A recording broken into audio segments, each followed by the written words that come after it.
আসসালামু আলাইকুম, কেমন আছেন? চলে আসলাম আরেকবার। এখন যেহেতু গরমের দিন, আর এই গরমের দিনে ঠান্ডা ঠান্ডা আইসক্রিম খেতে আমরা সবাই পছন্দ করি, আর সেটা যদি হয় ঘরে তৈরি তাহলে তো কোনো কথাই নেই।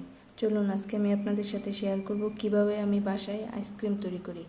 এর জন্য আমি নিয়ে নিচ্ছি হুইপড ক্রিম, কনডেন্স মিল্ক, আর এখানে নিয়েছি বাদাম আর কিশমিশ। আপনারা এখানে ভিভো ক্রিমের জায়গায় যে কোনো ক্রিম ব্যবহার করতে পারেন। চাইলে কেউ দুধ ঘন করে জাল করে ওইটা দিয়েও আইসক্রিম বানাইতে পারেন। যেহেতু আমার কাছে ক্রিমটা ছিল তাই আমি ক্রিমটাই নিয়েছি। এখন আমি চলে যাব পরবর্তী পর্যায়ে। এই তো আমি এখানে ব্লেন্ডারের বড় জগটা নিয়ে নিয়েছি। এখানে আমি 1 কাপ পরিমাণ হুইপড ক্রিম ঢেলে দিব। আমি 1 কাপ পরিমাণ নিয়ে নিচ্ছি। আপনি ইচ্ছা করলে বেশিও নিতে পারেন, যার যার প্রয়োজন মতো যতটুকু লাগবে ততটুকু নিয়ে নেবেন।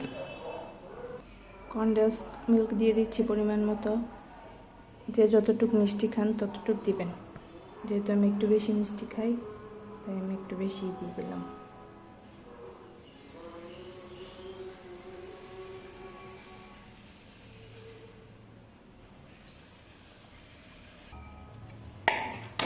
আর দিয়ে দিব একটু ভ্যানিলা এসেন্স। এটা আমার ঘরে ছিল তাই দিচ্ছি। এটা দিলে একদম দোকানের আইসক্রিমের ফ্লেভারটা পাবেন আপনারা। এখন আমি এটা ব্লেন্ড করে নিব 5 থেকে 6 মিনিট। যত বেশি ব্লেন্ড করবেন তত আইসক্রিমটা মজা লাগবে। ব্লেন্ড করতে করতে এটা কিন্তু একটু ঘন হয়ে যাবে, আর যত বেশি ঘন হবে ততই ভালো লাগবে। এই যে আমি ব্লেন্ড করেছি, কিন্তু আরেকটু করে নিব, তাহলে আমারটা আরেকটু ঘন হবে। এই তো আমার ব্লেন্ড করা শেষ। এখন আমি এটা স্টিলের বাটিতে ঢেলে দিব। আপনাদের বাসায় যাদের আইসক্রিমের খালি বক্স আছে তারা ওইটাই তো দিতে পারবেন। আমি স্টিলের বক্সটা দিয়ে দিচ্ছি। যে দেখছেন কতটা ঘন হয়ে গেছে। এখন আমি এই বক্সের আইসক্রিমটার উপরে বাদাম আর কিশমিশগুলো ঢেলে দিচ্ছি।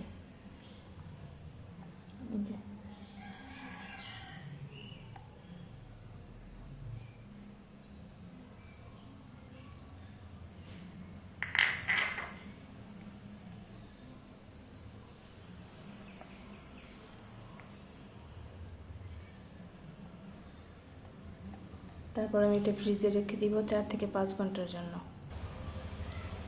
4 ঘন্টা পরে আমি এটা ফ্রিজ থেকে বের করে নিয়েছি। এই যে দেখেন আমার আইসক্রিমটা আমি 2টা বক্সে দিছি। দেখতে পাচ্ছেন আইসক্রিমটা কত সুন্দর হয়েছে। এখন আমি কেটে দেখাচ্ছি।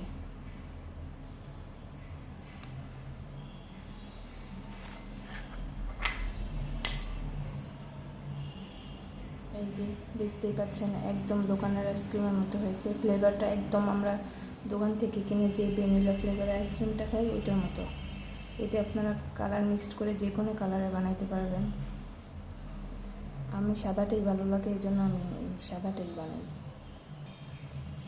এটা আপনারা বাড়িতে মেহমান আসলে তাদেরকেও বানায় খাওয়াইতে পারেন। বুঝতেই পারবে না দোকানের নাকি বাসার। আমি এইভাবে আইসক্রিম বানাই, বাসায় খাই, মেহমানরা আসলে তাদেরকেও খাওয়াই। যে দেখতে পাচ্ছেন আইসক্রিমটা কত সুন্দর হয়েছে। আপনারাও বাসায় ট্রাই করবেন, আশা করি ব্যর্থ হবেন না। ভালো থাকবেন, সুস্থ থাকবেন। আল্লাহ হাফেজ।